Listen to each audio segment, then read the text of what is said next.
Hey everybody, this is Edward with Sword and Fortress. Sorry for the wait on getting us all started up. Kind of running into scramble mode because I was running behind, but hey, it's all good. Today we're going to be trying out Rangers of Shadowdeep. This was actually suggested to us by one of our YouTube video viewers. And so yeah, this is going to be great. Let me actually switch over to the webcam we're going to be using, not the big webcam over the table, but we want the other one. So let's try switching it up. Perfect. So yep, there is going to be our area for this first mission. So the cool thing about Rangers of Shadowdeep, it's a lot like, well, not a lot like, but it's like the 5 parsecs from home stuff we've been doing, except for it's more of the fantasy setting. And yeah, so we're going to have a lot of fun there. Real quick, I got to put together some character sheet on the digital. We'll fill it out while we talk.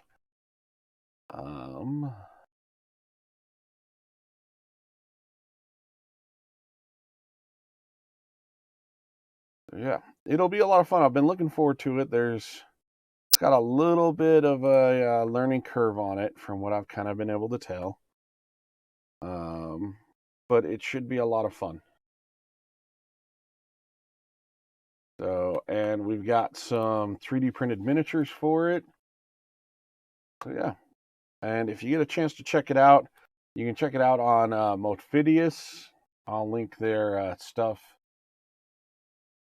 on the YouTube side of things. I'm still trying to learn how to do that kind of fun stuff on the Twitch. And let's see.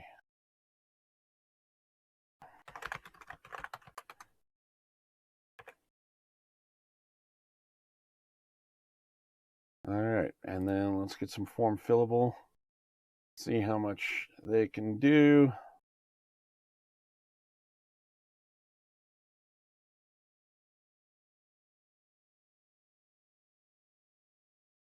Oh, hell yeah, it filled out everything nicely. I don't have to do any fiddling around. So let's go ahead and save this as the generic form. And we will actually fill this out as we go. And if anybody's viewing and they want to add in some color commentary and help me out with some names, because I've purposely left the names open and available. So hopefully, as y'all are watching, you can help me fill out the names, and we'll be able to enjoy things. So let's test to make sure we've actually got some sound going on. Or not some sound, some text. Giving myself that self-love that we all need. Don't forget to give yourself the self-love you need. And I'm waiting for somebody to joke around about that. All right, so for our good ranger here, let me organize my windows on up.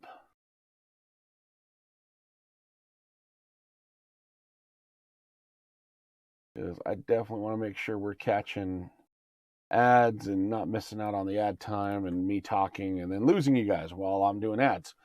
All right, so let's go ahead and put our character sheet up. So we've got our ranger. We don't have a name yet. He is a level 0 with 0 experience.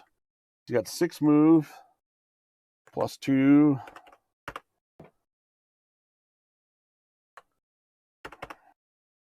That's one big box. Let's get in here and fix that.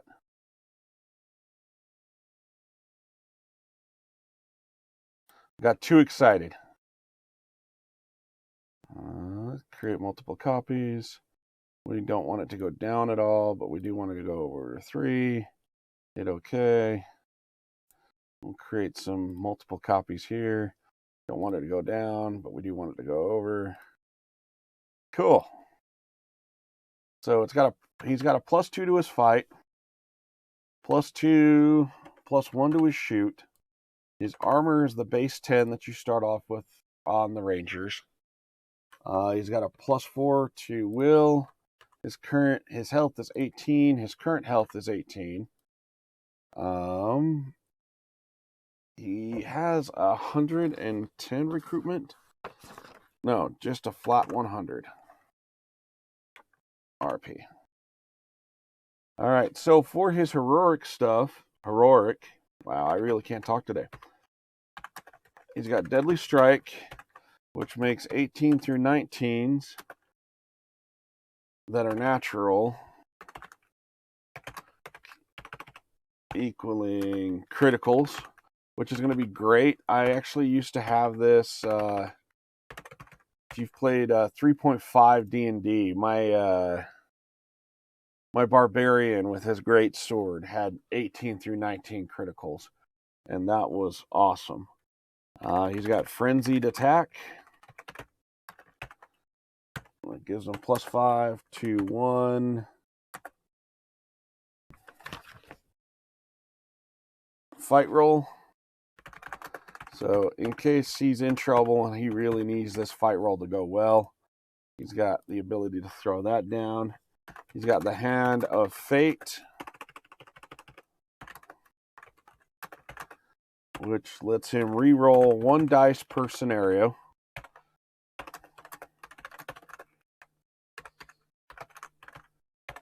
Which is always nice to have. Then he's got the spell Fireball, because why would you not go into a fantasy setting without some Fireball? Shaftil, you know what I'm talking about. You watch this. And you pick a point within line of sight. Everything within 2 inches, not 2 feet. +3 shooting attack.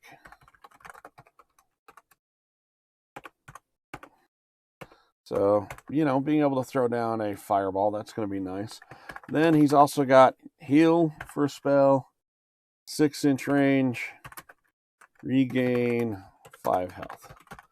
So out of all the heroic abilities and spells, this is what I picked for our character.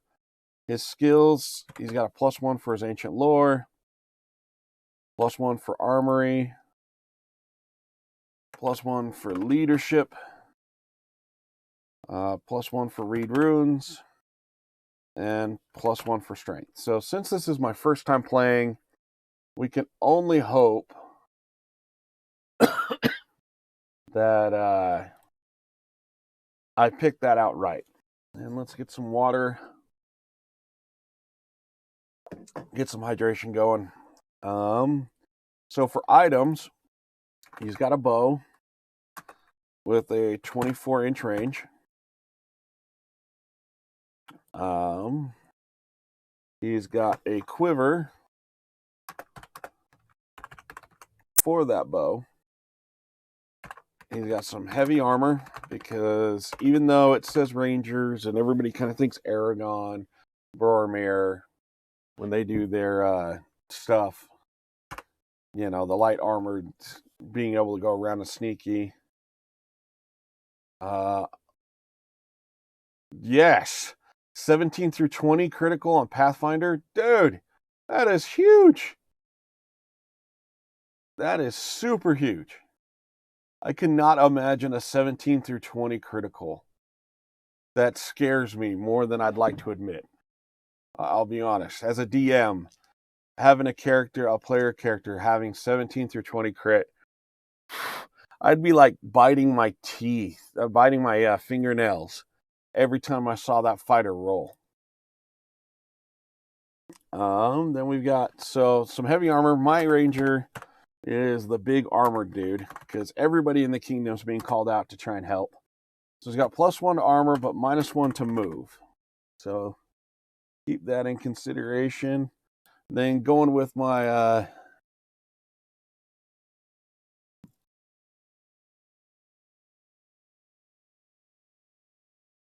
29 damage before. No, that is not right, man. Before even rolling the dice, 29 damage on a power attack. Oh, that's like a DM's worst nightmare. I mean, that's like artillery barrage fireball capability, where the sorcerer just stands off onto the back and just starts nuking things, and nobody else gets a chance to get in there. That is insane.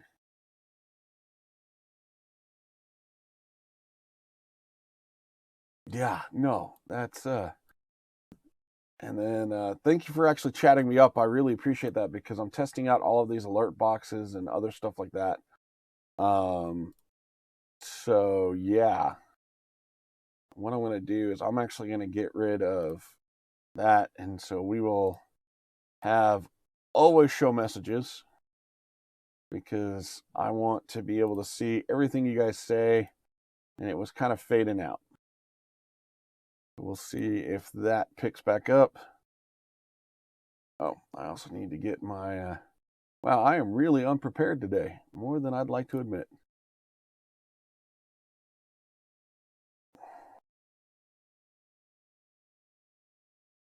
So what did your DM have throw at you guys that had 29 pre-existing damage? I'd love to hear that.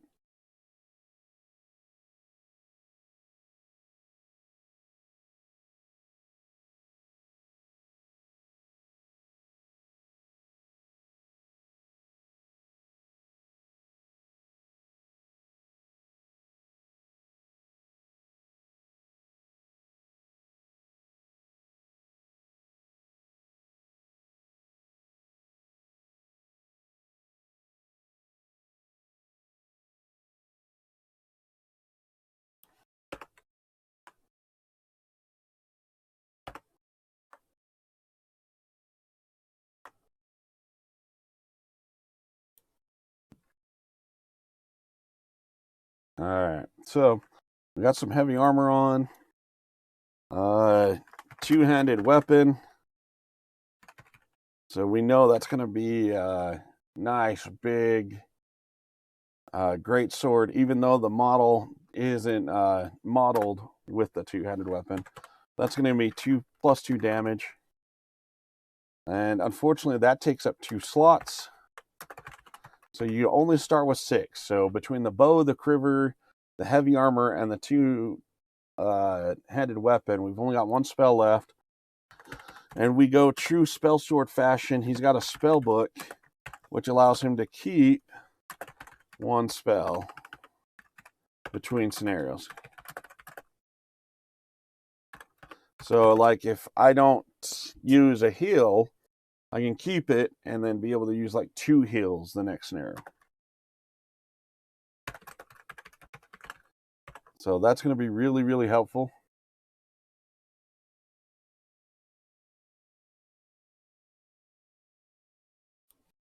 Let me make sure I'm following you, Omni.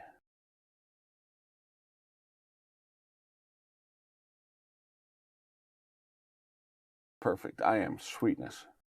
And yeah, no, definitely thank you for hopping on. First time viewer and chatter. I love to see that.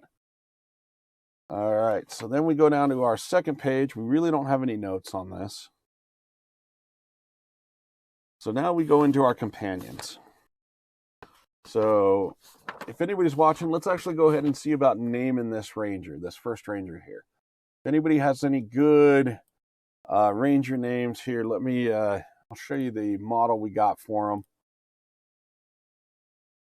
No, we do want to see that. Ani, I tell you what, I need to like chug 2, I apologize. I need to chug some Mountain Dew and get some heavy duty caffeine in my brain to get it to where it start working. Sorry about that.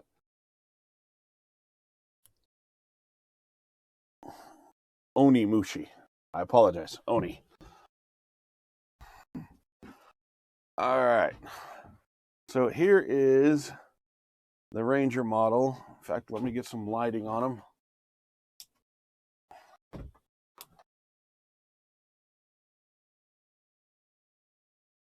So that is the Ranger will be using until he dies, which is a possibility in this. Because, you know, yeah, permadeath, perma injuries. Dude, I seriously do. I cannot tell you how much ado I really need. I'll admit I was up last night till about 2, 3 o'clock in the morning trying to do a speed run of Heavy Rain on the PS4 because my wife hadn't seen the full game and everything else, and I wanted to show her because I loved how that mystery thriller twist ended. Yeah, it was great. So yes, let's go ahead and throw some caffeine in. Today's caffeine source is the new pink Dew of Mountains. So the Spark, we'll see if that helps out.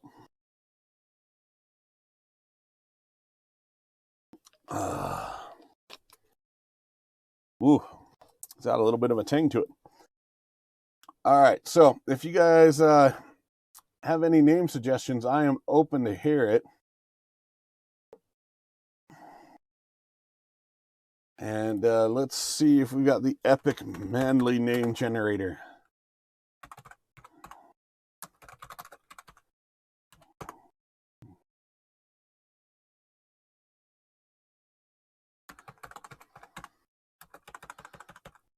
Epic fantasy name generators. Let's take a look at it.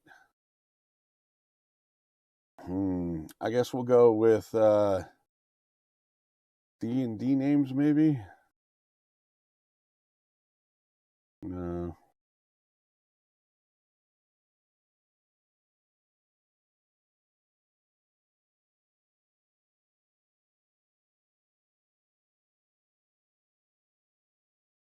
Let's see. Come on. We need a good name generator.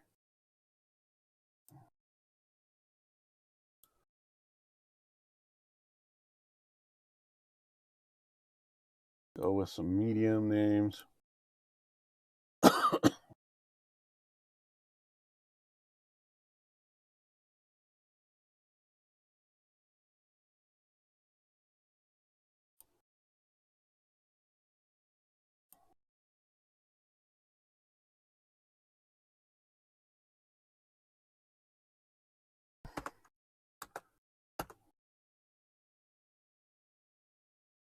I really want to try and find the one that one of my friends showed me that gave us Victor Van Vanderthrust. Because, yeah, that was hilariously bad.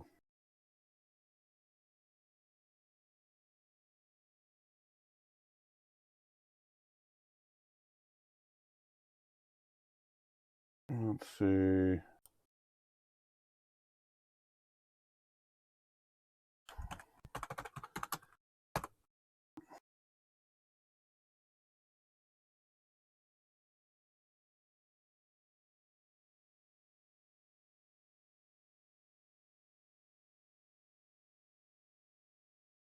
Oh, I like that. We will actually go with... No, I get you, man. I have to turn to generators when it comes to making names. Like, I've never been good with getting names down. You know what? We're going to go with Brahm. And the reason why, it was on one of these generators, but it reminds me closely of the Crom from Conan the Barbarian, where he just starts, yelling and chewing Crom out. Crom! So now we've got Brahm. And we're going to leave him with just a first name. So for our companions, we put together some cool companion lists. So we've got an archer. So let's see if we can get a good archer name. Oh, man, I think I found that epic name generator. No, I seriously, like, if you look at all of my characters from D&D, video games, everything, they're all either like Edius or Magnus, and that's it. So I hear you. Okay, so our archer is this older grizzled gentleman here, and I did find the epic name generator. You know what? I like that better. We'll go with Hunter. Hell yeah. All right, so we've got Archer. His move is 6, +2 to fight, +2 to shoot, 11 armor, +1 will, 10 health. He's currently got 10, and he costs 20 recruitment points. He's got a bow, which is 24 inches, dagger, and quiver. I forgot to mention the Rangers get a free dagger that doesn't take up a spot. I mean, it's a dagger. So he doesn't have any progression points, so that's it. We've got a barbarian. She got this nice big axe on her. So we got a female barbarian as a companion, as if my dude wasn't big enough into the barbarian to begin with. Let's see about picking her.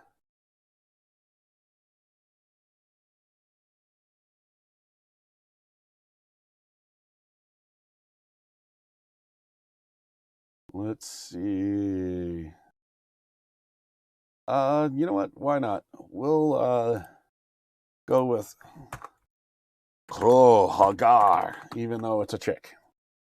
So we'll have to figure out how to say her name in a very feminine way. Actually, wait, no, I saw one better. Hilde Glad. Hilde. Her nickname is now Hilde. So she's got a 6, +4 to fight, but 0 shoot. Makes sense. She's a barbarian. Has +3 to will, 14 health.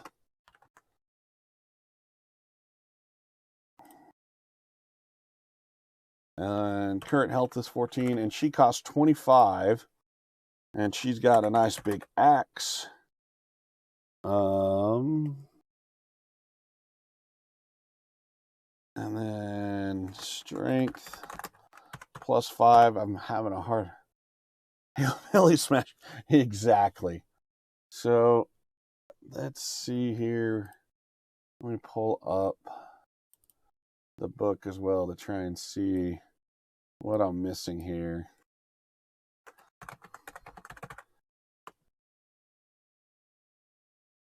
There we go. Okay, so barbarian.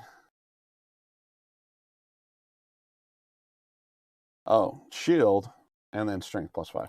So she's got the axe and a shield, and she has strength +5. So yeah, she's going to be able to pick stuff up and move things around for us. Then we have our conjurer, because you need some magic in this. Even the great Conan the Barbarian knew you don't go into fights without some magic. So no fight, no shoot, +3 to will, 12 health. Current health is 12. And she cost me 30 points. Yeah, no. She a thick girl, but to be expected for a barbarian. And then we've got our nice, not so thick elf conjurer.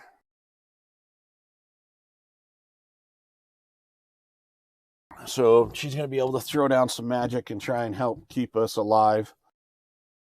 So let's take a look at what kind of conjurer names we can get. Or wizard names. There we go, wizard names. You know what? I like that. We go with Zilan. Catherine. I'm good with that too. Catherine. We'll go with Catherine.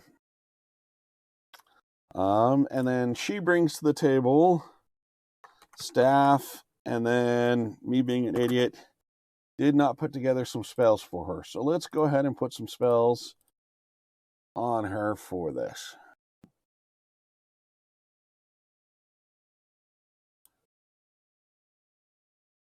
Mirror spells.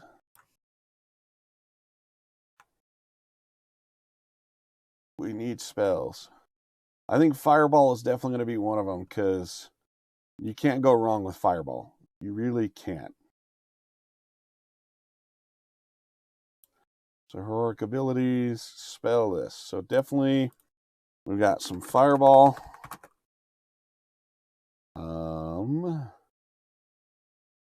Then I think we're going to get some...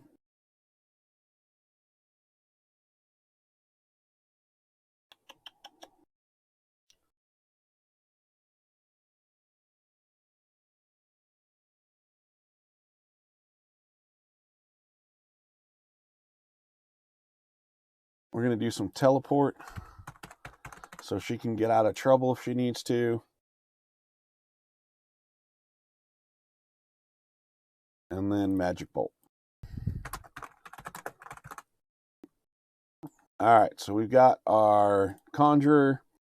And then the last thing we've got is our Warhound. Our trusty Warhound, who even though he's modeled carrying weapons and such, he actually can't carry weapons in this game. So we'll have to forgive me for that. But a nice Rottweiler looking guy.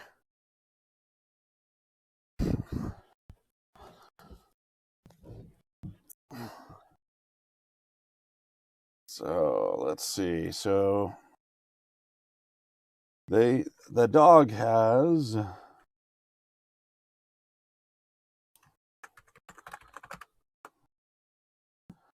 an 8-inch move, a +1 to fight, no shoot, 10 armor, -2 will, unfortunately, 8 health. It cost me 10. And he is an animal, cannot carry treasures or armor. But he does have acrobatics, climb, stealth,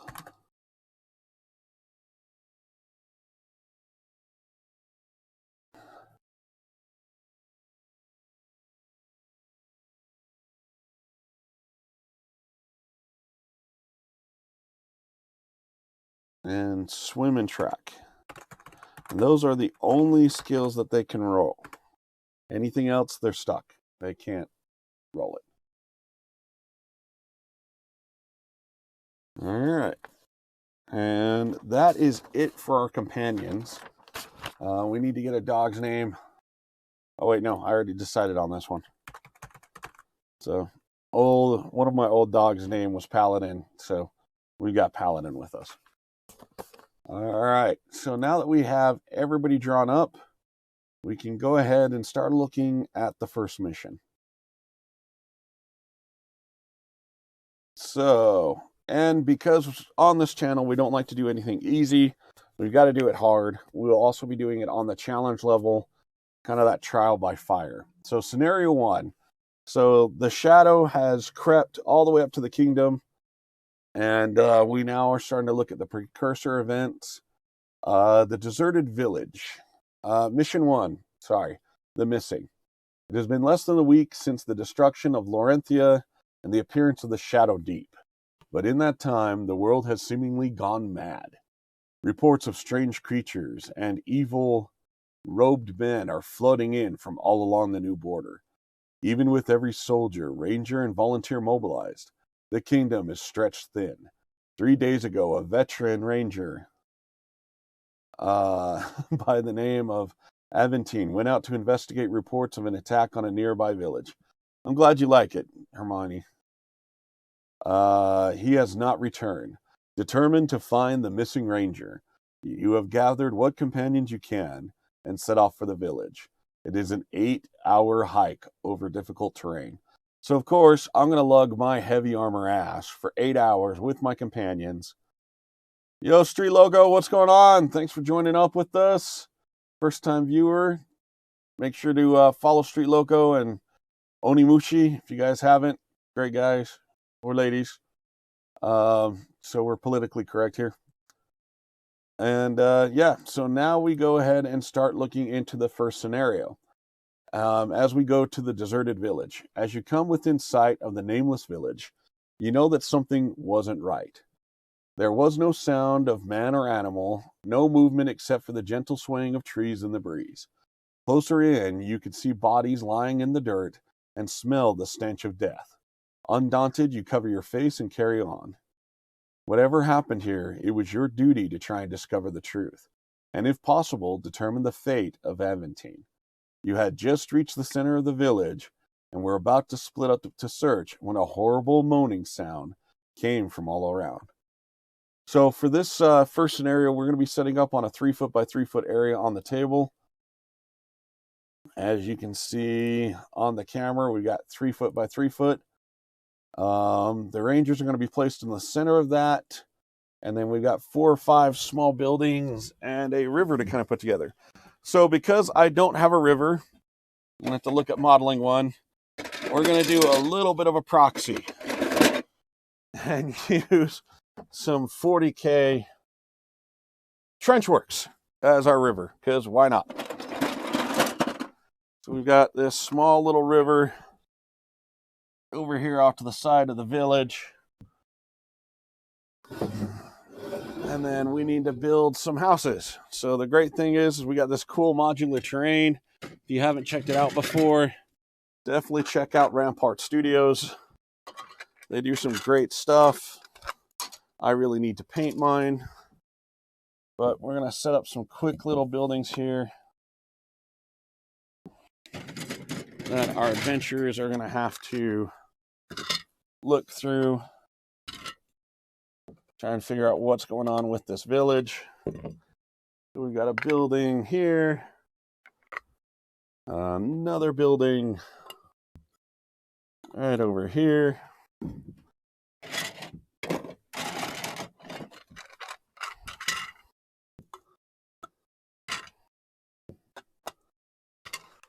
Alright.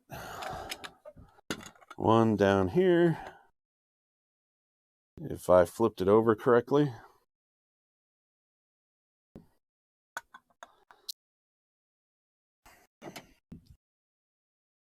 So, while I'm doing this, I will actually open up a prediction for you guys so you guys can see. Yeah, I have so much stuff to paint. I mean, let's be honest. If you saw the amount of gray chilling in, yeah, it's bad. So let's start a prediction. How many turns will we last? Less than 4 or more than 4? We'll leave this open for about 30 minutes so somebody can do some predictions.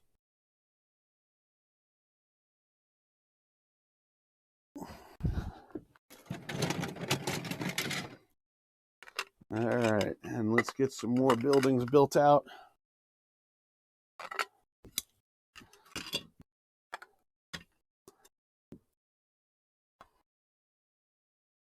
You know what? That's fine. We can have some broken terrain there. And then we got one more building. We'll make it one of the big ones.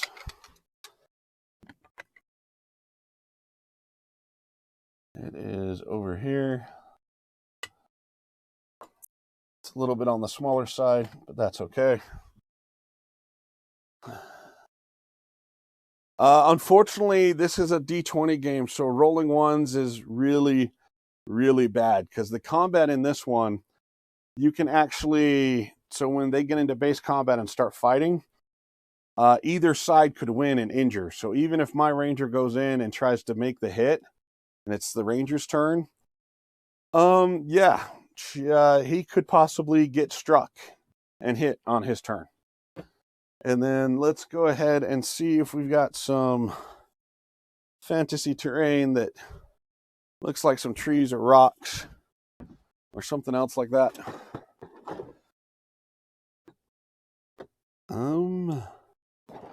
We don't really, but you know what? That's fine for this first mission. I mean, we got some buildings we're going to be looking into and looking around.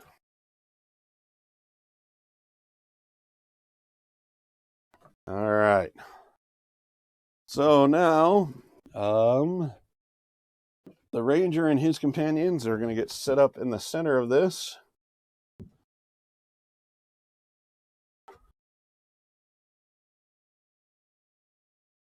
So we were all just about to start searching around when we're there. And yeah.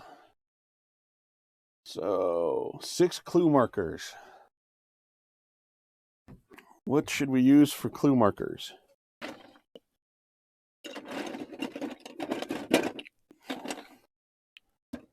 Let's see.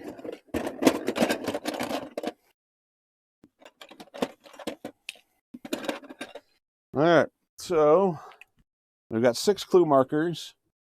One should be placed inside each of 2 randomly determined buildings. So we'll call that 1, 2, 3, 4, 5, and reroll 6. So 5 gets a clue marker. 6, we're re-rolling 1. So those are the 2 buildings that have clue markers.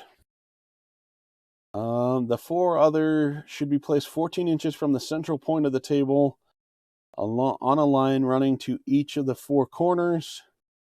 2 giant rats should be placed adjacent to 2 random determined buildings. Oh boy. All right, so for the 4 corners, 14 inches from the center. You know, it's getting pretty weird when, I can get within about an inch or 2 when playing that many war games. We got one hiding behind that building. So actually, these guys should be about more there. That's more of a center. Yeah. 14 inches. And then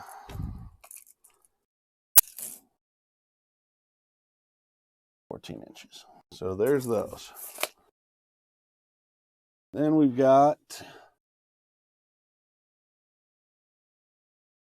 you know what, I forgot. We need to calm one of these things down. Stop. Because having that many is just too much of a drag on my computer. There we go. Okay. We got all of those.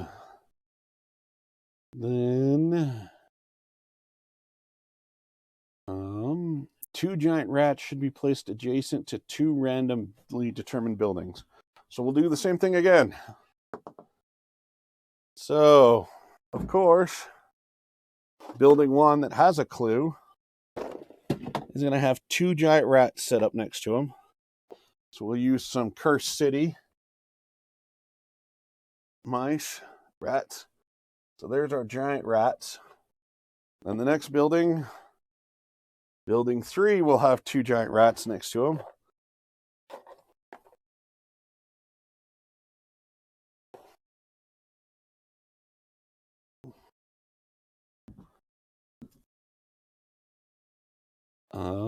One zombie should be placed within 6 inches from the center point of each table edge.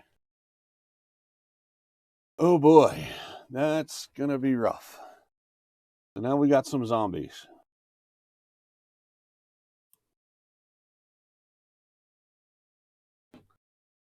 All right, so we'll pull out some farmer zombies, also from Cursed City.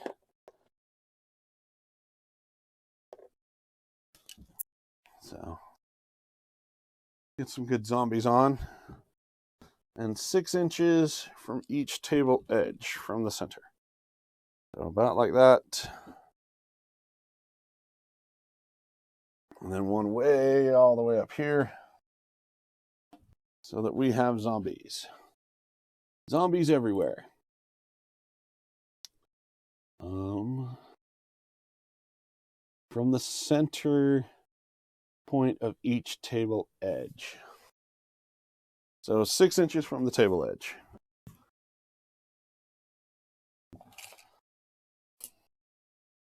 Wow, that was actually pretty good. So that zombie actually needs to come up just a little bit. This zombie is almost dead on. And then this zombie needs to move up there. So now we have zombies everywhere.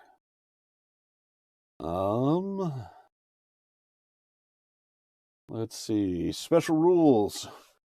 Choose one figure to make a perception roll. T8. If successful, you may remove one of the clue markers that's not in a house directly towards the figure. So, looking at our rangers and help, I guess we'll just leave it to our good friend, the ranger himself, Brom. So Brom is looking for a perception check, at least 10. With a 9, he was so close, but because we don't have anything in perception, he doesn't get to add anything on there. Whenever a hero moves in contact with a clue marker, they stop. The 2 buildings that contain clue markers are locked. To enter them, we either have to pick or strength. I'm going to see a whole lot of that barbarian slamming her axe into doors.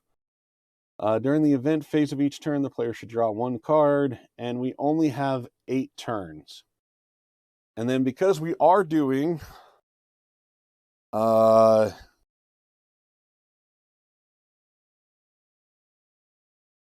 the challenge level, we're also going to put 2 more giant rats on the table because we like torturing ourselves here on Sword and Fortress. And they get placed next to a random building. 2. So we've got rats galore coming in on this fight. All right, and then I actually need to take just a small break. We've got some ads starting here in about 1 minute and 32 seconds because I forgot to bring out a deck of cards because this game also requires a deck of cards to roll for events. So we will go ahead and do some be right back. You guys can enjoy some ads while I run inside and get a deck of cards.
Okay, so we're back. I got my deck of cards.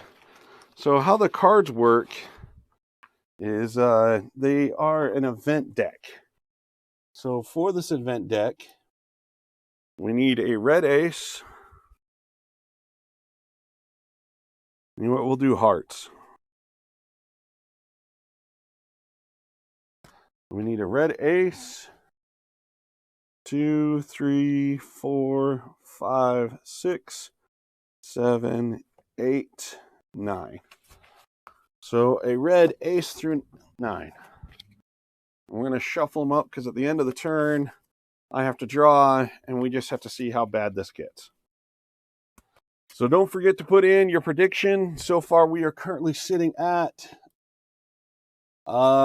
more people are saying less than 4 turns out of the 8 turns that we've got to play through.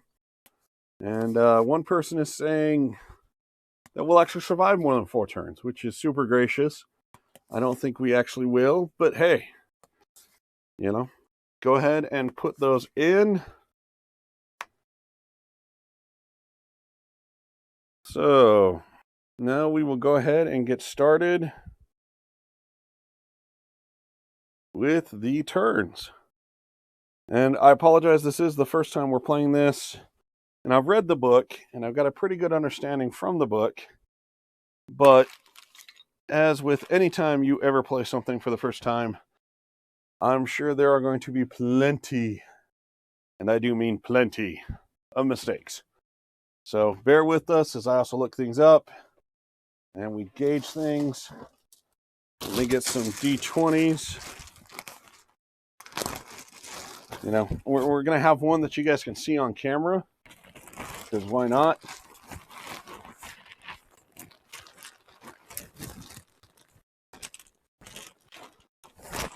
Probably won't roll that one all that much. But here's 2 D20s as we continue, and we see what happens. So I'm going to take a look, because it looks like we're still lagging a little bit.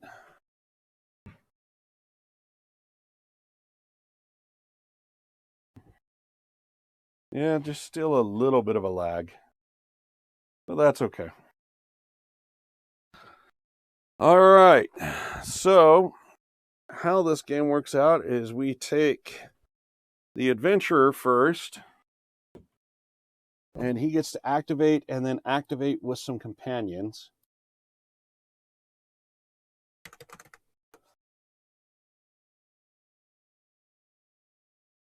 So because we are playing a one-person game, we will actually get to activate the ranger plus 2 others, and they'll get to do their thing. So first things first, Brahm says, okay, let's go here, because there's a clue in that building, and then let's go here, get that clue, and then leave these open clues for whenever or wherever we might actually be able to get them. So, starting us off,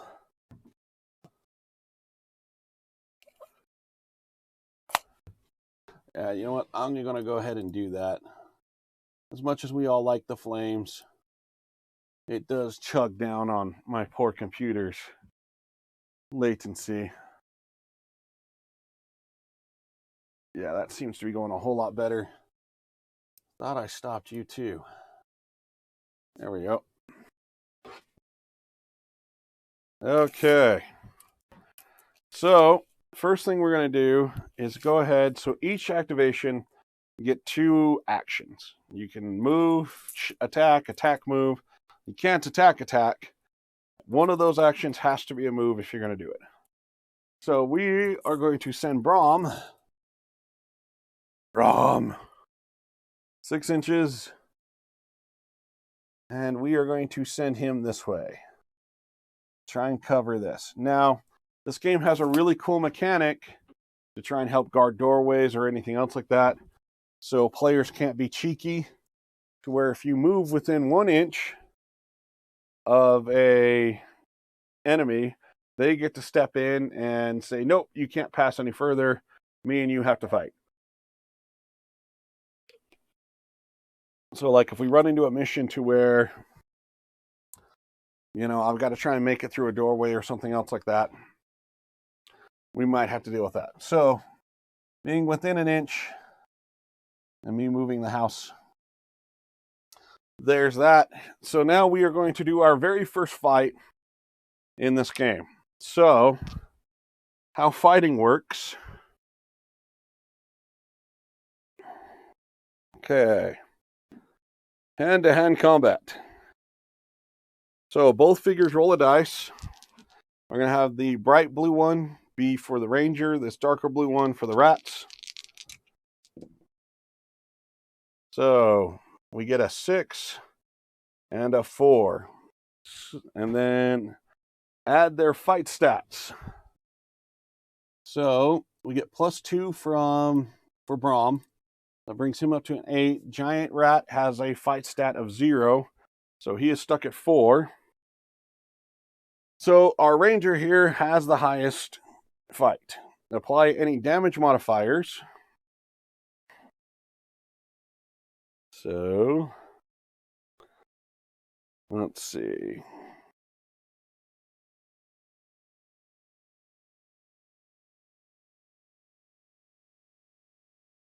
All right, so his combat score is 8, +2 because of the big two-handed sword he's running.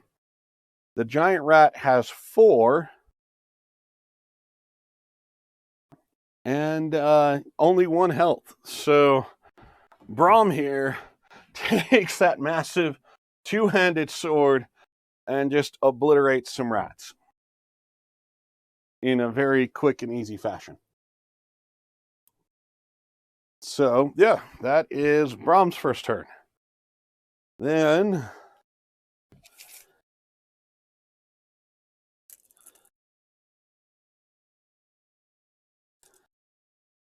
we're going to have our good barbarian friend here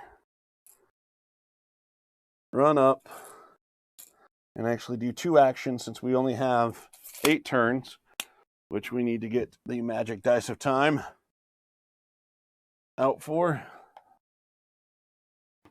to try and get as many of these clues as possible. So, yeah, she's going to do a double run.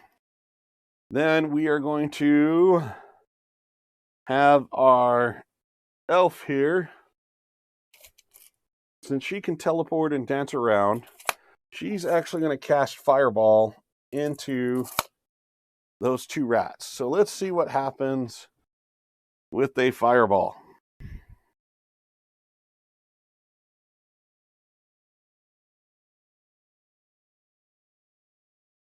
To make a shooting attack. Yep, blah, blah, blah, blah, blah.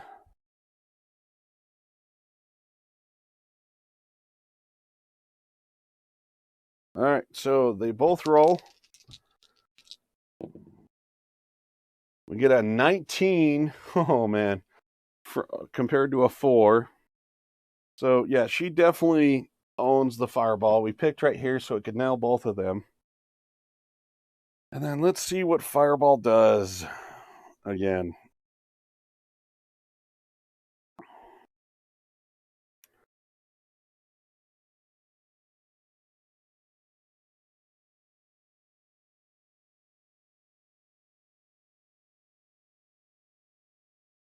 Where are you, Fireball?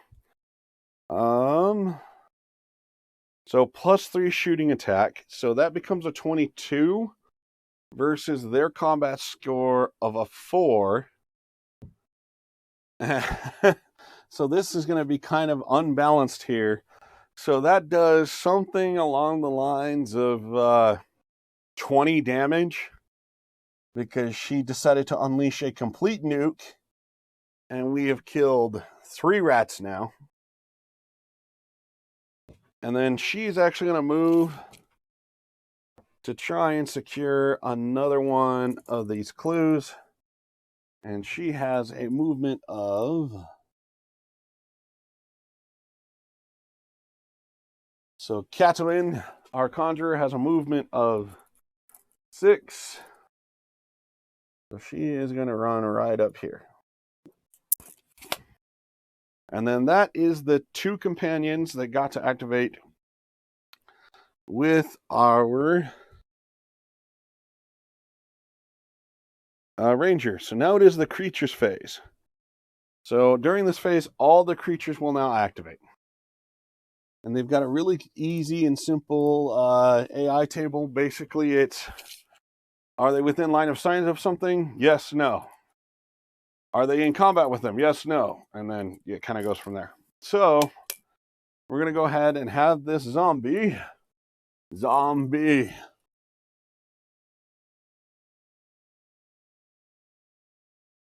Oh, zombie.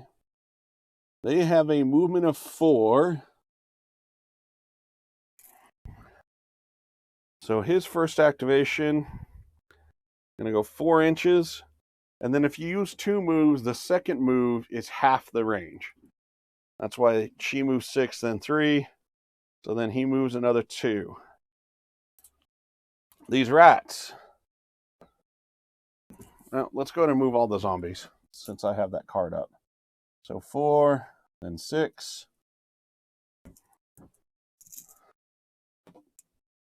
4, then 6. And then over here, 4, then 6.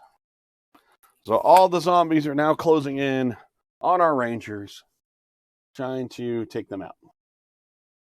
Then we go to big rats, giant rats. So they have a movement of 6, and then scaredly enough, disease. Oh, I forgot to check that. What does disease do?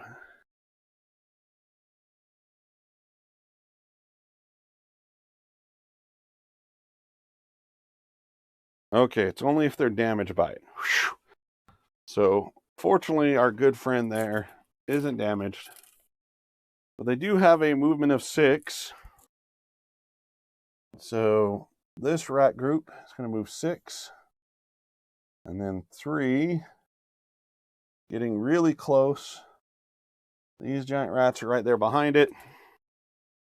And then this giant rat, seeing what's going on, going to go there and try and attack that barbarian. So, attacking the barbarian.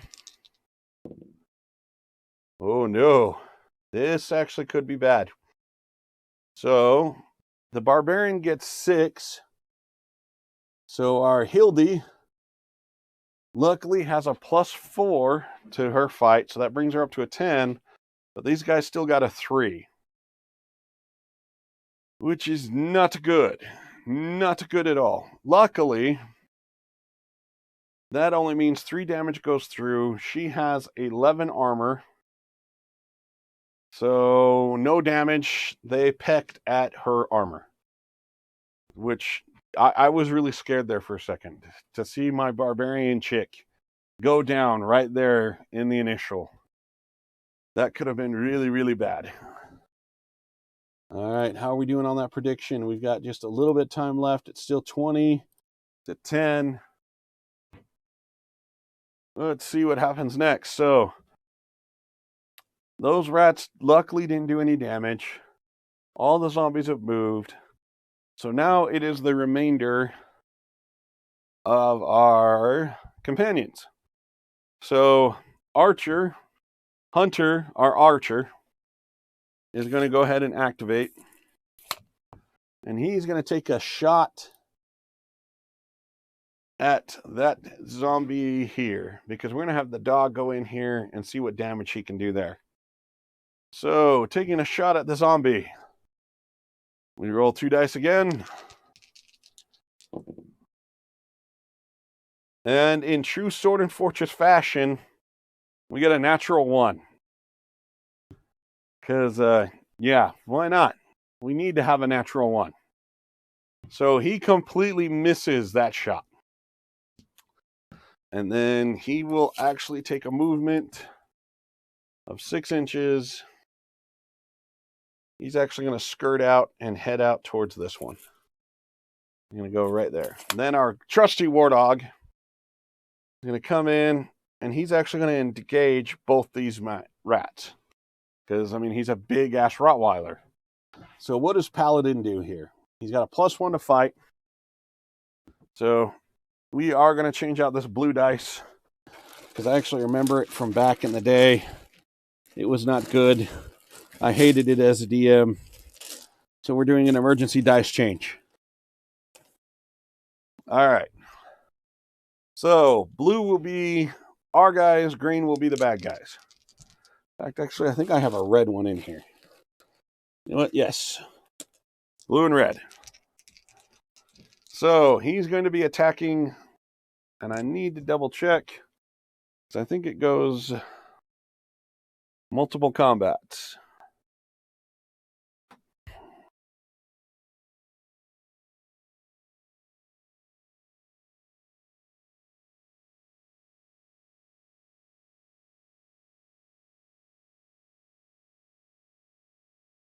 All right. So he's actually going to be fighting this group, but this group's going to be helping that. So first, all right, we got a 4 and a 2.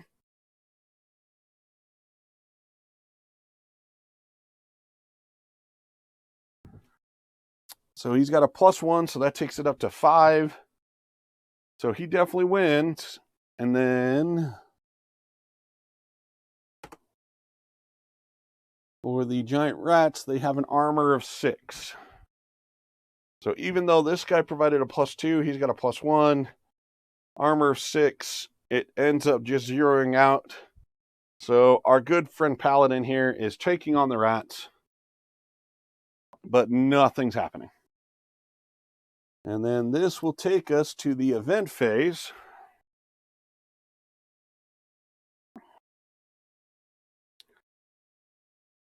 Let me double check. The event phase, after everybody's activated, draw an event card.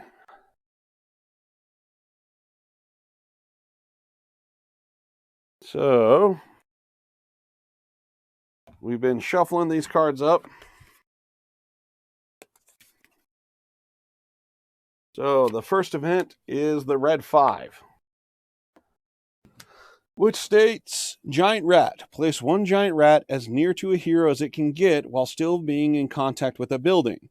If more than 1 hero would qualify, roll randomly.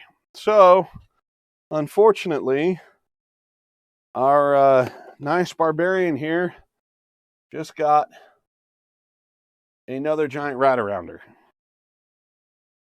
That's no good. And then because we are doing a challenge,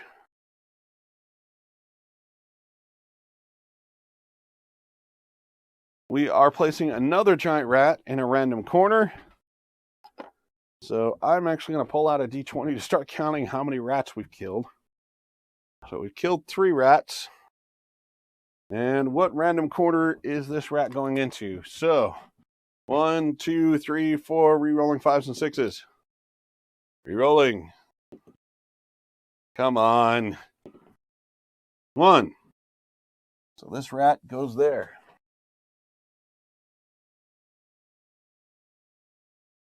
All the way up in this corner.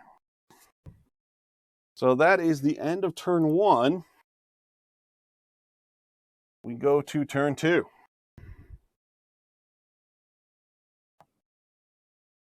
Pull all this stuff off. So it is our ranger's turn. And he's going to activate with himself. And then we need to check how far the companions can be. Because it'd be nice if we can just do the whole table. But I don't think it can be. To begin, the first player should activate his ranger and a specific number of companions. Okay, it can be anywhere on the table. So we will actually be activating him, the barbarian chick, Cataline, I think it was. No, that's the conjurer. Hildy. Hildy's going to activate, Brahm's going to activate, and Paladin's going to activate. So Paladin first. Attacking those rats there. Ooh. So they get a +2 because of that one. He gets a +1. Oh no. Oh no. Did I just send Paladin in to get owned? I think we did here. All right. But Paladin does have an armor of 10. So we don't have to worry too much because that 2 just scrapes up against the armor. Paladin's going to stay there because he's keeping those 2 busy. Then we're going to have Hildy. No, we're actually going to move our good friend here. Our Ranger Brahm is going to go in and he's going to attack there. Basically, all the bonuses cancel out because everybody's surrounding everybody. So Brahm is going to hit. He's got a 14 to an 8, so they don't have a plus at all.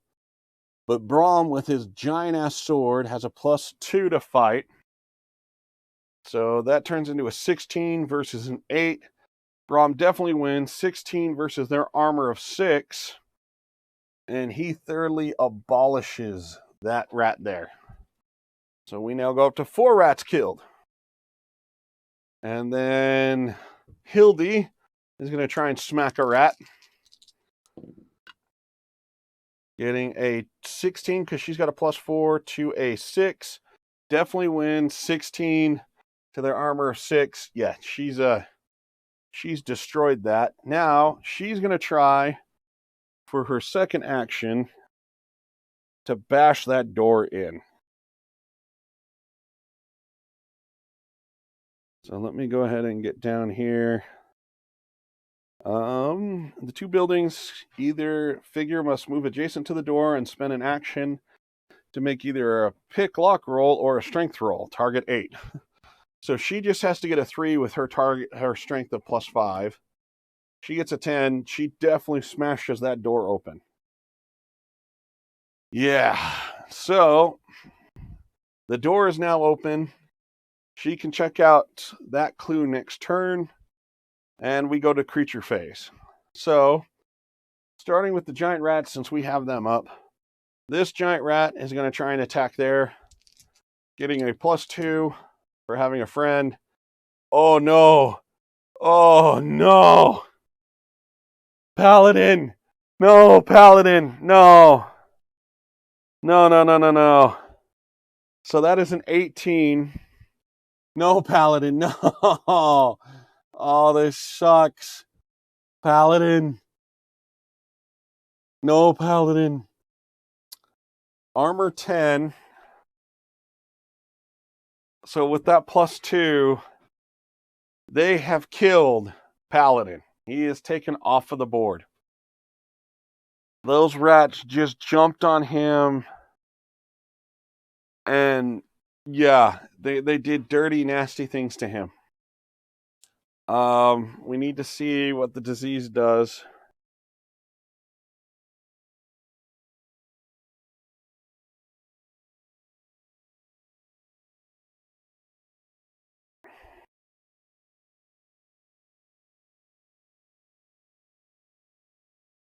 Because this is going to be rough if he still has to deal with it.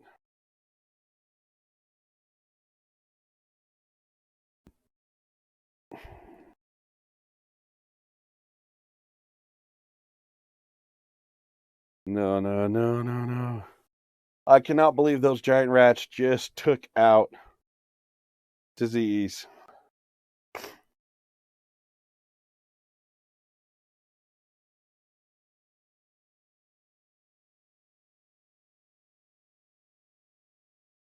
So he is diseased.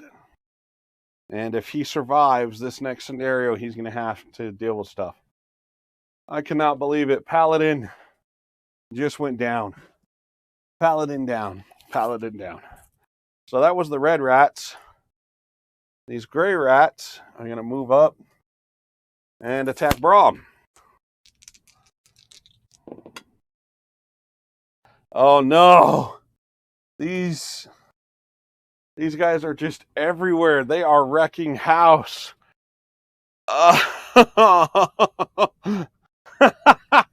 Yes, I hate those rats. They are making me so mad and angry. I know. Oh, and they're going to hurt Brom here. So they've got a 16 to his 4. He does get a +2, but they do win. And then he's got an armor of 11. So 16 minus 11, he's going to take 5 damage. So he is down to 9. Oh, no, sorry. That's Hildy. So he's going to take 6 damage, bringing Brom down to 12. And then we got to see if he has a health check. Because those rats have a target of 8.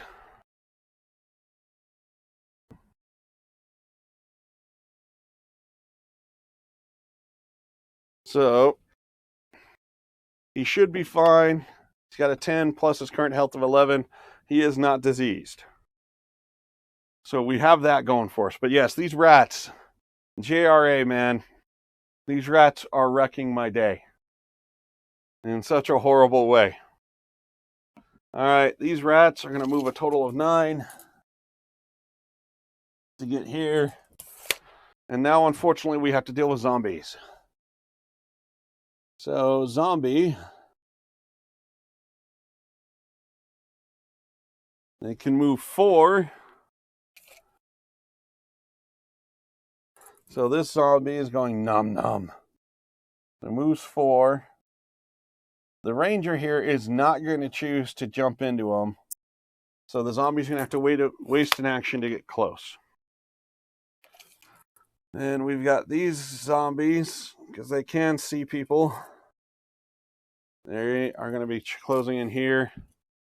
Now, this one, because he doesn't have any real line of sight on anybody, the second choice is they've got to go to a critical mission point, which for these missions are the clues within the houses. So he's going to move 6 inches towards that nearest house. Now, this zombie, unfortunately, is going to get a chance to nom on our wizard. Oh, boy. This is scary. So 7 to an 11. They do get no plus to fight. Kathleen, you get +0 to fight. So the zombie wins and does 1 point of damage to our Kathleen, taking her down to 11, because her armor was only a 10. That is rough. Let's see. Zombie, zombie, zombie, zombie. I think everybody has moved, but I want to make sure.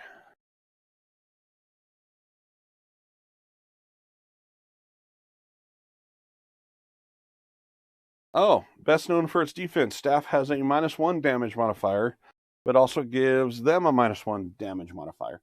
So she actually doesn't take any damage. Sweetness. So that ends turn 2. We go to turn 3.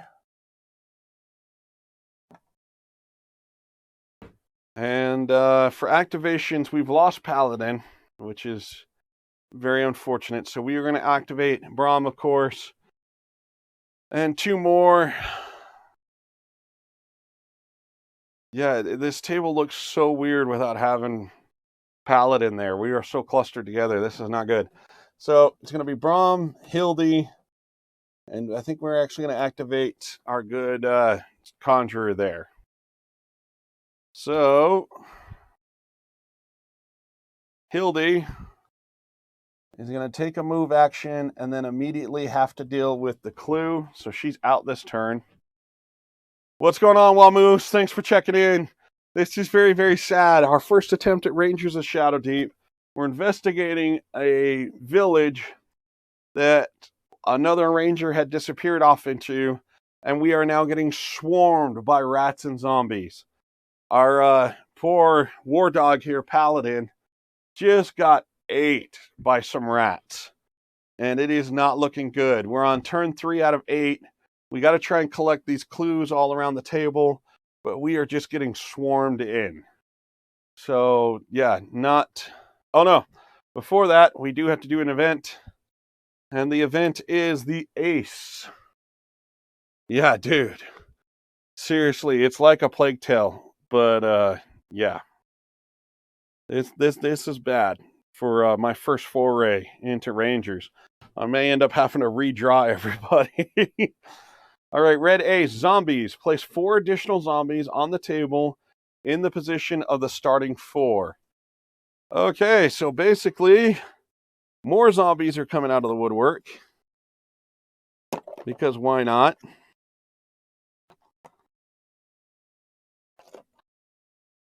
So we have a zombie here, a zombie here, a zombie here, or the center, and a zombie here. This is not what Braum and friends wanted to see happening. And then because I was stupid, place another giant rat. So where does the new giant rat come in? Rerolling 6s. 5. That's fine. We are good with giant rats appearing next to that building. Now we go to turn 3. Oh man, this is just utter brutality. Utter brutality. So, starting off with Hilda, she moved, she's going in, and we roll to see what clue she got. Wow, the 20.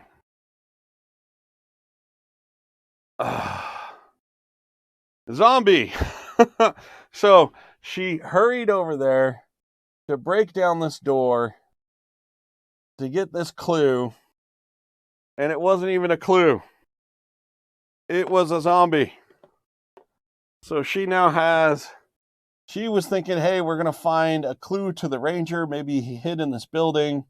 Something like that. And now she is stuck in combat with the zombie.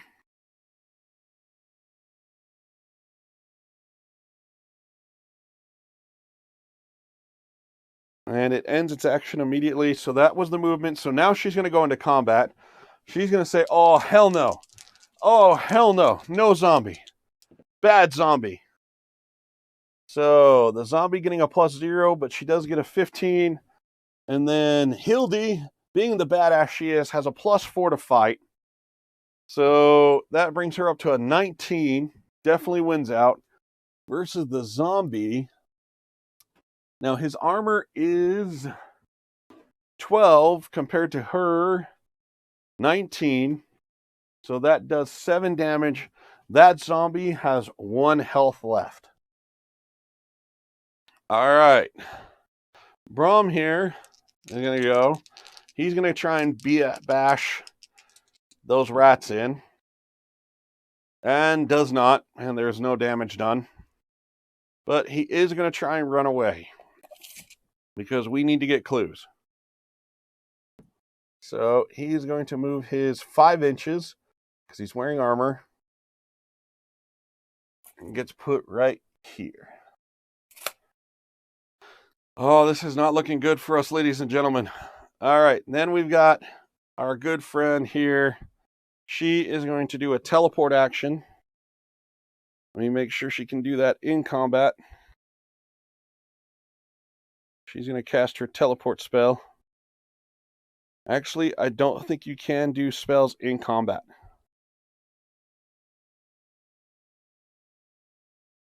Let me double check.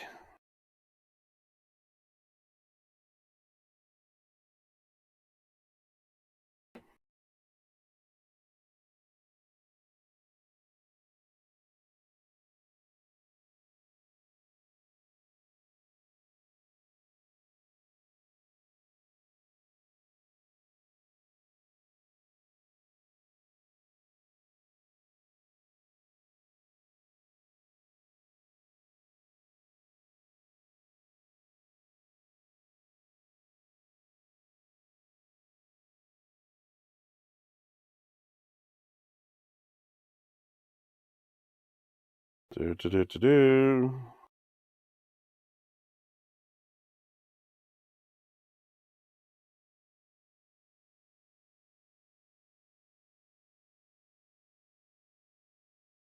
I read somewhere that you can't do spells in combat, but I want to double check it. I don't want to be cheating.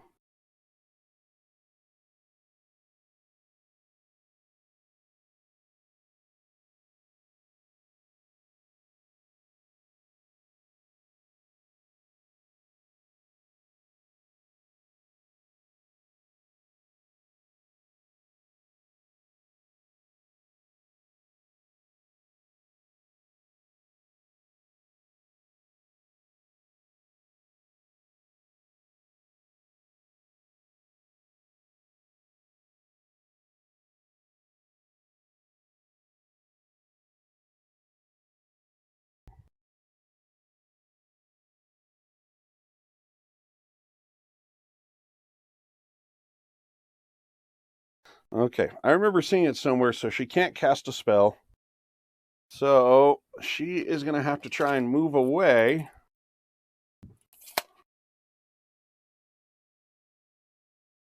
So Kathleen can move 6. She is going to move towards the center of town and then cast Teleport, which allows her to basically just bounce to wherever the hell she wants, I think, in line of sight. Teleport. Move up to 9 inches in any direction. That's fine. And then she can't do anything afterwards. So 9 inches. I'm going to put her right here, closer to that clue, because we desperately need clues at this point. And that will be it for the activations that are available. So now we have zombies up on the table, so we'll go ahead and do some zombies first. So this zombie does have line of sight on that whole group, so he's going to move his 6 inches. This zombie is going to move his 6 inches, almost getting into combat there. This zombie is going to move her 6 inches for her double move. This zombie is going to move 6 inches here. This one, move here. Now this one is going to move in and double up on Hildy. So they're going to get a +2 for surrounding. So luckily, with her +4, that brings her up to 21 versus the 14 plus 16. So Hildy definitely wins.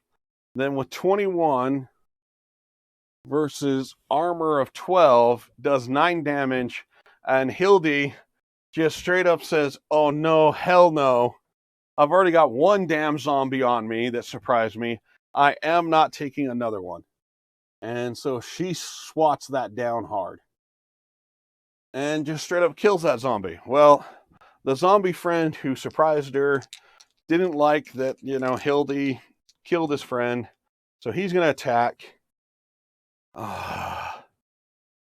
Luckily, she loses that because she was too busy attacking the other one. But Hildy's got an armor of 11 versus that attack of 8, so she takes no damage. And I think that's it for the zombies. So now we go to the giant rats. Oh no, we got the zombie here. Zombie versus hunter. Oh, 16 versus 10. Hunter, did you have anything that's close combat? You had your dagger, which has a -1 damage, but +2, so that brought you up to 13. Doesn't matter. The 16 wins. 16 versus armor 11 means he does get hit for 5. So Hunter's, Hunter, that's right. Hunter's health gets dropped down to 5. And then a target 8 health roll. Oh no, these aren't rats, so we don't have to worry about that. That's not good. Hunter's down some health. That's very not good. Okay, now we go to the giant rats. This is not good. I might have bit off more than I can chew with all this. So the giant rats, we'll do the movement ones first. This giant rat can see her and is running over and wants to attack. So that giant rat versus Hilde. Oh no. I picked the wrong dice. Oh no. All right. So the giant rat has a no fight. Definitely wins, but -1 to damage. Cataline has an armor of 10. So we'll say we'll bump it up to 9. So that is 8 damage. Cataline is down to 4 health. These rats are just owning our guys here. She's got a target of 8, so she needs to roll at least a 4. She does. She is not diseased. Oh, man, that is not cool. These rats are just owning us. So this rat is going to go in and attack Hildy, getting a +2, and gets a natural 1. So Hildy definitely wins, and thoroughly just smashes that rat back into oblivion. So we've now killed 5 rats so far, and only 1 zombie. This rat can move 9, so he's actually going to try, and he's going to get into base combat, but is out of actions to actually fight. So that will be the end of turn 3. This is not looking good, ladies and gentlemen. This is not looking good at all. I'm actually a little bit worried about this. So, with the event, we draw the 6 of hearts.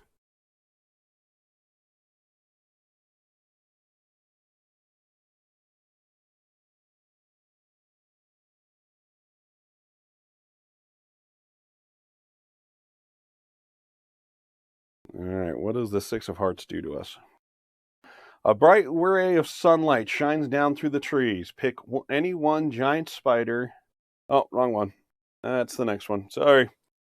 Red 6, giant rats. Place 2 giant rats on the table adjacent to 2 randomly determined buildings. If possible, the rat should be placed out of line of sight of any heroes. All right, so the first rat making his comeback is going to go into building 4. 1, 2, 3, 4, out of line of sight. The next rat going to building 1, out of sight. And then because we chose challenge, because I'm an idiot, random corner. Well, thank you, Jim the Dad. I appreciate the bit, seeing as how you are watching me get my ass handed to me. It is bad. So, this is Rangers of Shadowdeep. It's a fantasy kind of version of the 5 Parsecs from Home. Just as things are starting to get interesting in this world, you had a big city fall. There's now a shadow following over everything, kind of like how Mordor did in Lord of the Rings. We were tasked to go find out what happened to a ranger who was lost in this village. As we showed up and started to search for things, all these zombies and rats started to show up. Our good war dog Paladin has already succumbed to the fight. He was killed off by 2 rats. Our conjurer is being hounded by deadly rats that have already taken half her health. Our hunter archer, our archer named as Hunter, has already taken some damage. Brom, our ranger, is taking damage. And more zombies and everything just keeps... Yeah, I might end up having everybody die this mission. It is bad. Oh, but thank you for the bits. All right, so that's the end of the event phase. We go to the turn 4 already. We are halfway done. It is official. We survived 4 or more turns, so whoever did those predictions, congratulations. Now we do to the phase. Yep, it is turn 4. So, obviously, Brom's going to activate. Hildy's going to activate, and I think we'll actually have Kathleen activate. So first, Hildy needs to finish that zombie off. She gets a +4 to the attack, so that brings her up to 7. But it is not enough to actually do any damage to that zombie who has an armor of 8. So with that being said, we need Hildy over here to break down this door. So she is going to actually take off. And I think she's got a movement of 5. No, she's got a movement of 6. So she's going to say enough and go right there. And that will be the end of Hildy. Braum there, our Rat Slayer Braum. That is his title because he just keeps... yeah, we might just die on this 5th turn, to be honest. But he has killed so many rats with his giant 2-handed sword. And with an 11 to the 4, he definitely gets it. 11 versus their 6. That does 5 damage. So he swats those rats out of there. We've now killed 6 rats. And with his 5 movement, he's going to run over here and check this clue. What did we get? So 18, that actually will be a reroll. No, it won't. Treasure. Treat the clue marker as a treasure token. If this token is being carried by a hero at the end of the scenario, you may roll to see what treasure has been found. So we found treasure. So we're going to keep that. That's always nice. And then that will be the end of Braum's turn. Hilda's turn. Oh no, Kathleen's turn. She has to deal with these rats. So she is going to try and attack with her staff. Oh no. Oh, this is not good. So Kathleen has +0. The giant rats have +0. But with her staff, she's -1. So they would have been tied. Unfortunately, with that -1, technically the rats won. Let me double check the staff. Make sure I'm reading that right.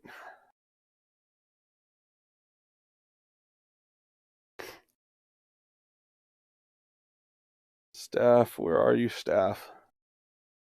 Staff. -1 modifier, damage modifier. Oh no, it's -1, -1, so it's tied. What happens in a tie?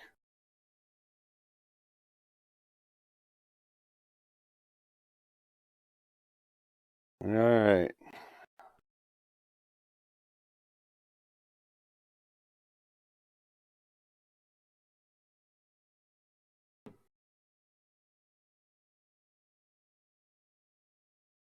And both deal damage. Oh no, with the... Oh, this is bad. So, she definitely kills the rat. But that rat with the 14 versus her armor of 10, because of the -1, they kill each other. The conjurer and the rat kill each other. So we have now lost Katarine and Paladin trying to search this village. Oh, this is not good at all. All right, so I should have just ran with her. I should have just ran. All right. So now it's the enemy's turn. We have giant rat stats pulled up, so we'll go ahead and do the giant rats. This giant rat can't see anything, but that is a primary objective. So it's going to move 6 inches out here, then 3 inches to try and cover there. This one is a primary. This is no longer a primary. So it's going to start heading towards that one. And with the double movement, gets it within range of Hilda, but can't attack. Now we go to zombie. This is bad. So, 4-inch movement. We're going to have this zombie close in here. And get a +2 from that one. Against Hunter. Oh. All right, 17 versus the armor of 11 for Hunter. That does 6 damage. He only had 5 health. Hunter is now lost to us. So that was just that zombie. So this zombie, I'm going to go 4 inches and attack Braum.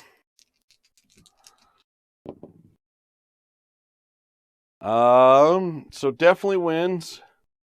But Braum has an armor of 10 plus 2, so 12 with the heavy armor. So it doesn't do any damage to Braum. This zombie is going to move her 6 to try and get in there and help out. This zombie, which only has 1 health left, is going to run up here to try and get in there. That zombie is going to go right here to try and help out.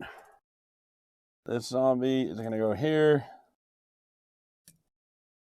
That zombie's going to go there. This zombie's going to go here. And yeah, that is just utter insanity. We are down to 2 heroes left at the end of turn 4, going into turn 5.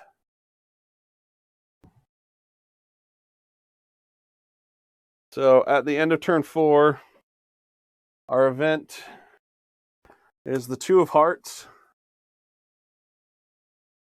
This is utterly devastating. Oh my god. I do not know why I chose challenge mode. I was an idiot. I will admit it. Zombie, place 2 additional zombies on the table at the center points of 2 randomly determined table edges. So 1 through 4. 1, 2, 3, 4. 1. So another zombie comes in right here. The second zombie comes in on table edge 4. Right there. And then we have a rat that is going to be going next to building 3. So here is another rat there. All right, we only have 2 adventurers left in this thing. And so I'm going to have to activate both. So Braum there is going to go ahead and attack this zombie. The other zombie is going to be helping, so it gets a +2. 10 versus 10. Luckily, we do win because he's got his +2 from his great. Or no, he's got +2 to fight. Yeah, thanks for the bits. Though I'm a little sad that you're cheering on the zombies and rats. That's a little rough there. Oh, all right. So he does have +2, so that gives him a combat score of 12 versus the zombies 10. Then he gets +2 to his damage for his big ass 2-handed sword. So that will bring it up to 12 versus the zombies armor of 8, I believe. No, zombies have an armor of 12. So basically, his attack did nothing. And we now have to run. And run we shall. So he can move 5. He's going to start running this way. Hildy is going to try and smash these rats, because the rats are the ones that have been killing everybody, not the zombies. But she does have help there, so the rats are going to get a +2. Oh! With a crit! We finally see a crit. Hildy, you are my favorite person on the board right now. You are just smashing stuff. She totally obliterates these rats because they only have 1 health. Bringing us up to 8. And then she's going to run 2. At this point in time, we're now in a fighting retreat. Just trying to grab as many clues as we can.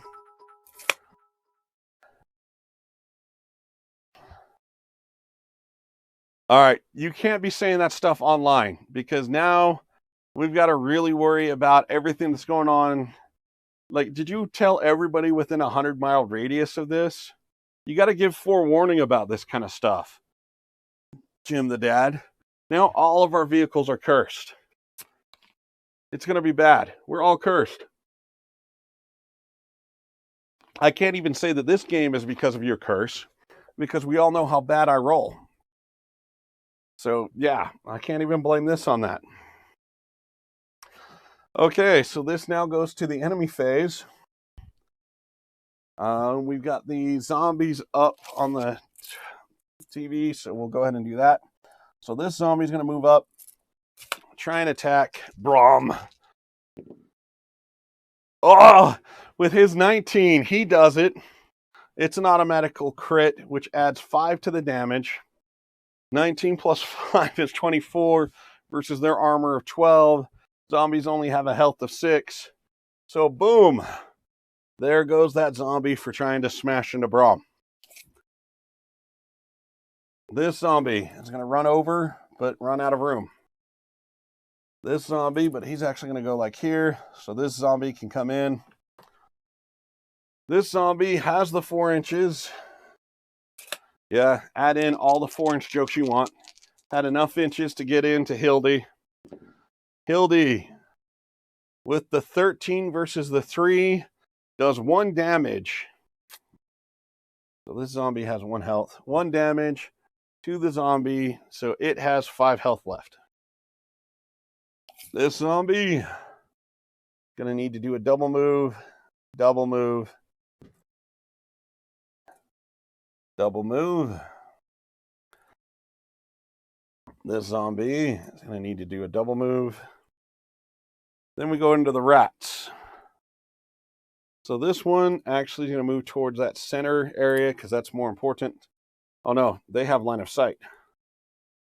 So with 9 inches, that rat's going to go there. With 9 inches, that rat's going to come here. And we go to the event phase. Oh no, this zombie. We forgot to do the 2 zombies that just came in. 6 inches.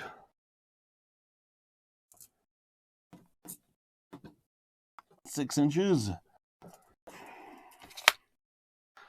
All right, let's see what the event is for this turn. 7 of hearts.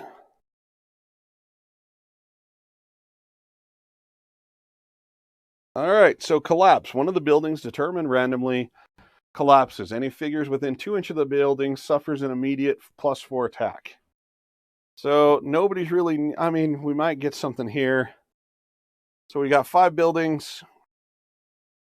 Rerolling 6s. 4. 1, 2, 3, 4.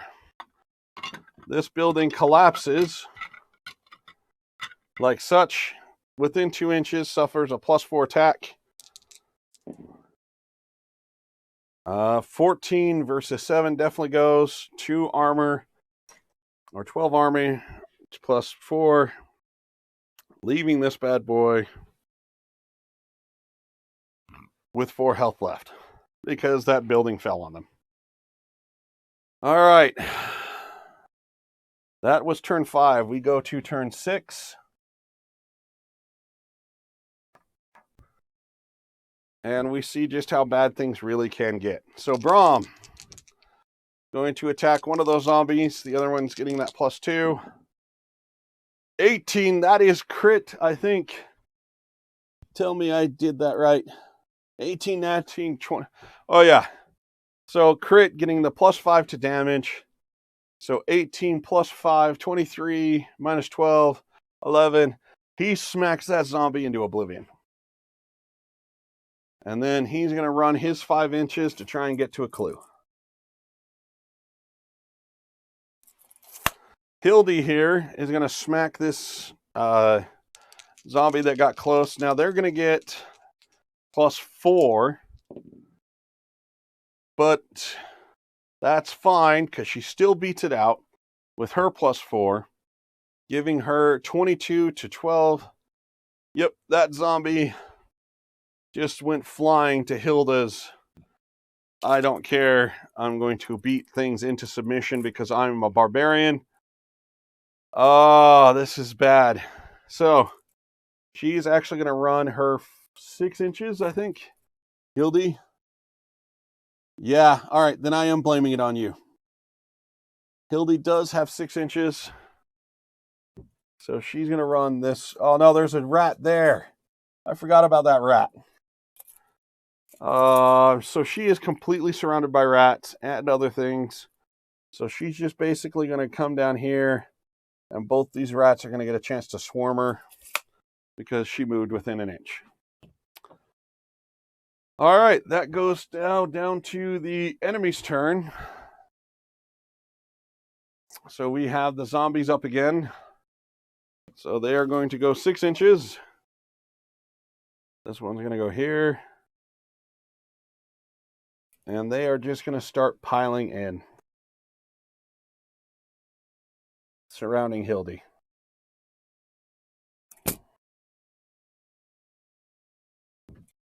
And then actually, the one with 1 health is going to take away. This one's going to come over here. This one's going to go here. And this one's going to go here. And then the giant rats basically just going to join into this dog pile. This is going to go here. Then unfortunately, because the movement was done on Hildy's turn, the closing in, these 2 rats actually get to do an attack. So this rat is going to get +6 on Hildy. That's fine because that goes up to an 11. She's got 18, so she blows that rat away as it tries to attack, bringing us up to 9 rat kills.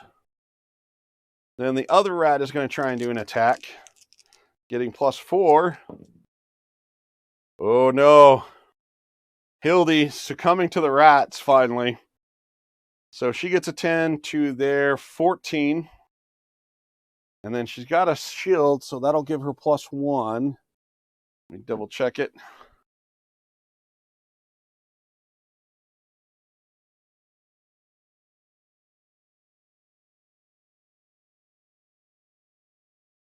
Shield, +1 to armor. So she goes up from... Hildy had an armor of 11. She now goes up to 12.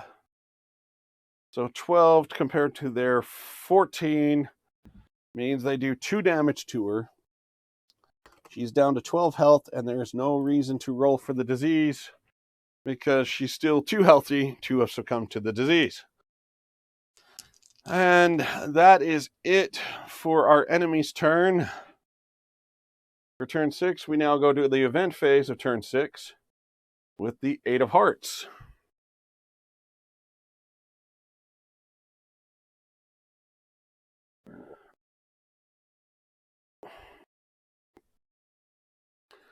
Terror. The hero with the lowest will stat on the table must make an immediate will roll, target number 16, or become overcome by fear. If the figure fails, it may not activate next turn. Oh no. So she's got a will of +3. And all right, so it is Hildy, which makes sense. I mean, she's completely surrounded by zombies and rats. So she gets a +3, 16, but you know what? She is a barbarian badass who says, I laugh in the face of fear and pain and all that other wonderful stuff.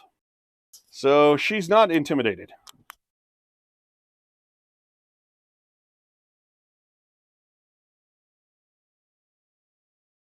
Okay, so we go to turn 7. We've only got 1 turn left, 2 people left. Dude, I appreciate the bits, but there is no need, my friend. You got this, man. You don't need to keep throwing bits. I love it, though. All right. Yeah, that is 6 cards. We are on turn 7. So activating Braum here, he's going to try and smack this zombie. That zombie. Oh, no. He does not smack. They get a +2, so that brings it up to 16. He has an armor of 10. +2 is 14. So he takes 4 points of damage, bringing his current health down to 8. And then with that attack, he is just going to straight up run, try to get more clues, putting him here. Hildy is going to go ahead and attack this rat here. Oh, we forgot the event phase. Rats go into building 1. There we go. So attacking this rat here. Oh, she does not do well, and they get +4, so that is 16 to her armor of 12. So she's going to take 4 points of damage, dropping her down to 8. And then for her last movement, she is basically just going to hug this wall and run this way. All right. Then goes to the enemy's turn. We get 4 inches here and attacks. Hildy with the 19 just obliterates that zombie. No need to even count. This zombie, running up, only has 1 health. 10 to 1 +4. So she does 2 damage, but it only had 1 health. That zombie's gone. Everything coming near Hildy, she's just gone into Diablo Whirlwind Barbarian mode, as she's just slicing everything up. 13 +4, 17. Does 5 damage. Zombies have 6 health. That zombie remains with 1 health. This zombie's going to do a double move to catch there. And then these guys are actually, because their line of sight is blocked, it's going to block up that door. Then we got 6 inches here and 9 inches here. And that will be the end of turn 7, and we will be right back as I contemplate my life.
All right, last turn. We've only retrieved 1 clue. I think this mission will probably end as a great failure. No, we retrieved a treasure. We ended up getting a zombie. And we still have 4 other clues. We're not going to be able to get that one. So we're going to activate Brahm here. He's going to move. Check this. Getting a 20. We've already got to that one. Already got the 18. 1.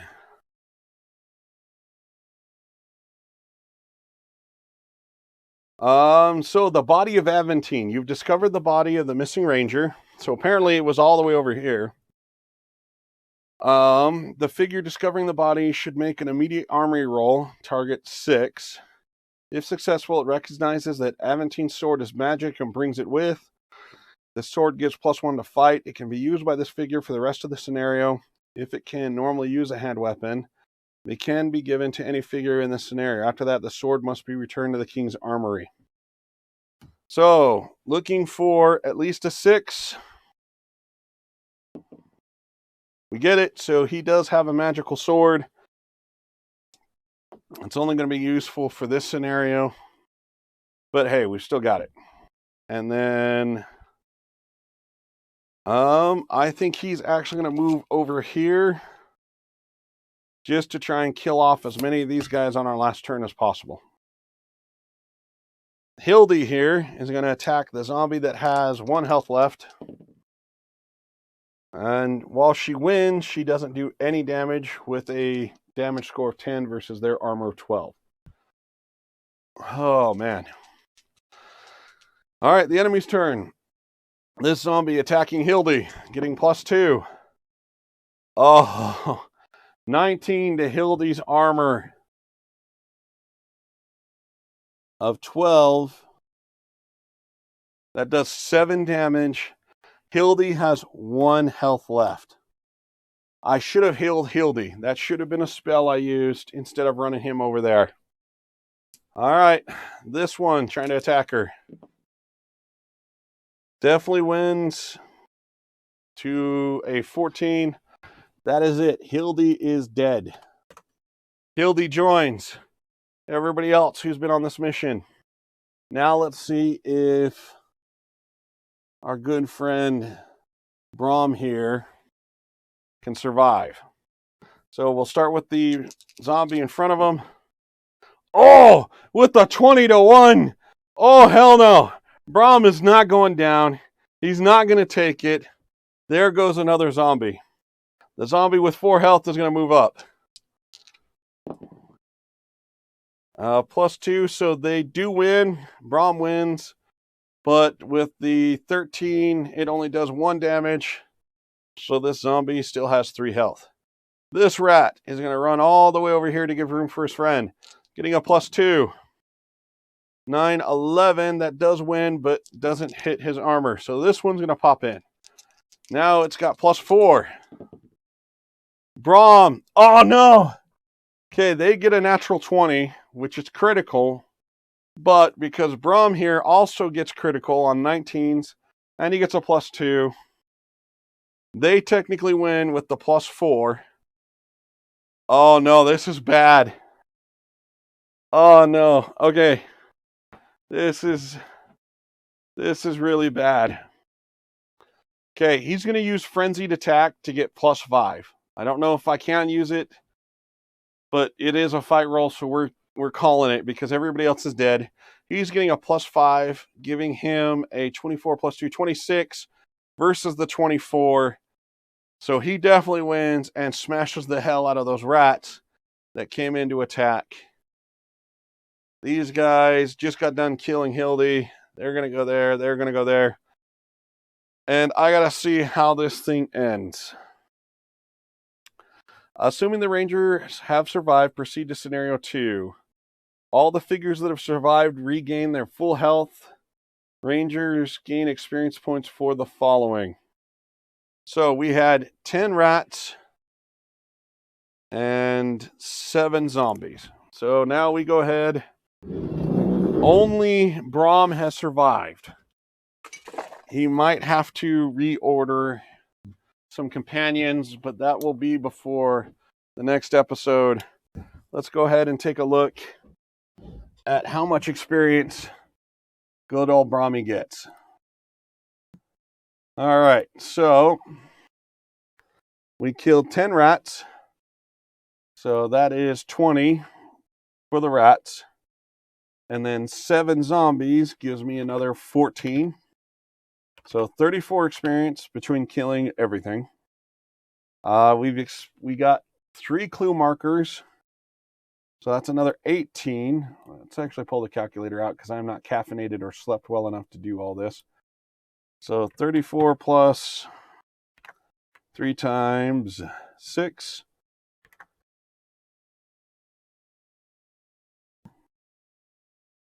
Three times 6 plus 34. That brings us up to 52. Plus 12 if the body was found, which it was.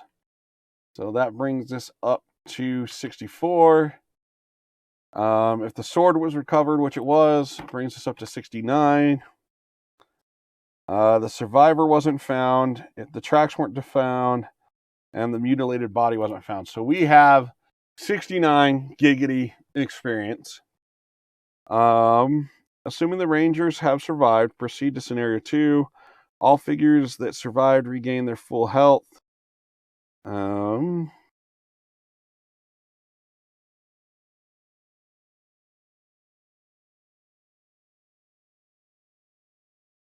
So our good friend Brom here ran away from the village. He's back up to 18 health. And then let's see what happens as a post campaign. Shadowdeep is a deadly place.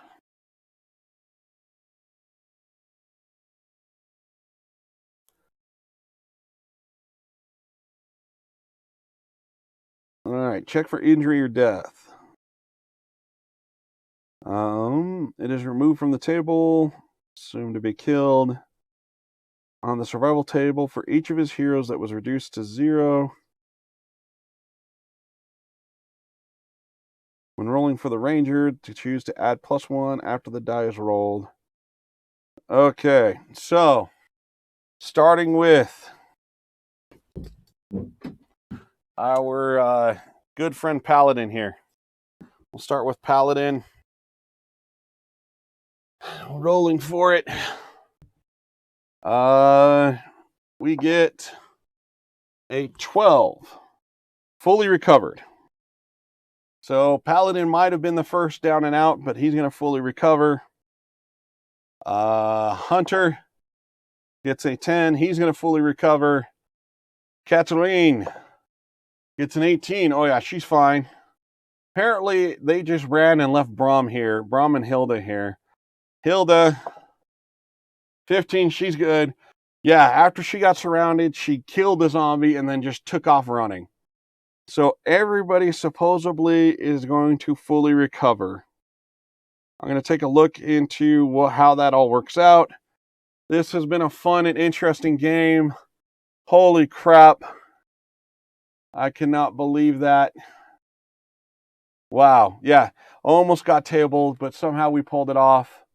Let's go ahead and set you guys up on a raid to another great channel. Let's see who's doing what. You know what? Tell of Arise, that's a great RPG. So we're going to go ahead and raid you guys over there. And thank you and have a great night.